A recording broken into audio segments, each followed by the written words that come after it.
Pillow passing খেলা তুমুল বেগে চলছে, তবে এখন দৃশ্যটা একটু বদলাতে শুরু করছে।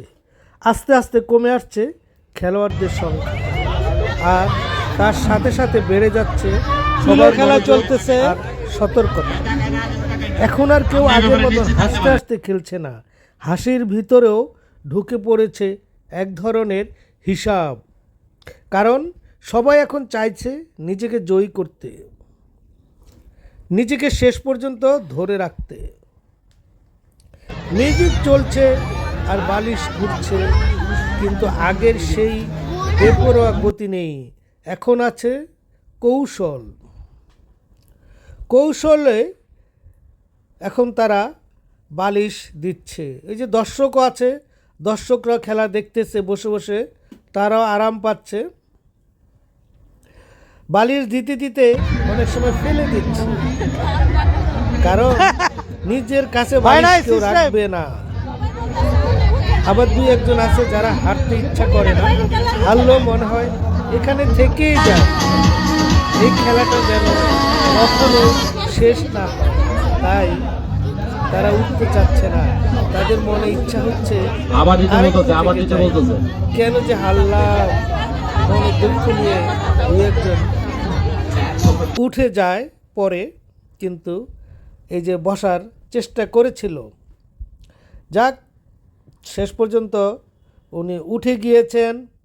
অনেকক্ষণ থাকতে চেয়েছিলেন, উনি ভাবলেন যে না উনি আউট হয় নাই। তারপরে যখন সবাই বুঝালো না আপনি তো আউট, তখন উনি উঠে গেলেন। এই পর্বে এসে বালিশটা শুধু খেলার সামগ্রী নয়, এটা হয়ে উঠেছে টিকে থাকার একমাত্র ভরসা। কারো চোখে স্পষ্ট আত্মবিশ্বাস, কারো চোখে আবার চাপা টেনশন। এই মিশ্র অনুভূতিতেই জমে উঠেছে চতুর্থ পর্ব। এখানে অবশ্য শুধু মহিলা ভাবিরা না, তাদের মেয়েরা আছে, তাদের গেস্টও আছে, সবাই মিলে এখানে আসলে এই খেলাটা উপভোগ করতেছে। এই খেলায় এসেছে সাহস আর ধৈর্যের সুন্দর উদাহরণ, যা সবাইকে মুগ্ধ করছে। এখন বালিশটা ধরার সময় হাত কাঁপে না, কিন্তু মনটা একটু কেঁপে উঠে।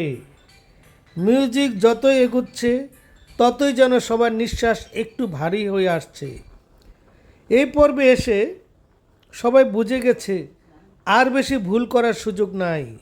তবুও এই প্রতিযোগিতার মাঝে ভুলে যাওয়া যায় না সেই হাসিগুলো, যেগুলো এই খেলাটাকে এত সুন্দর করে তুলেছে।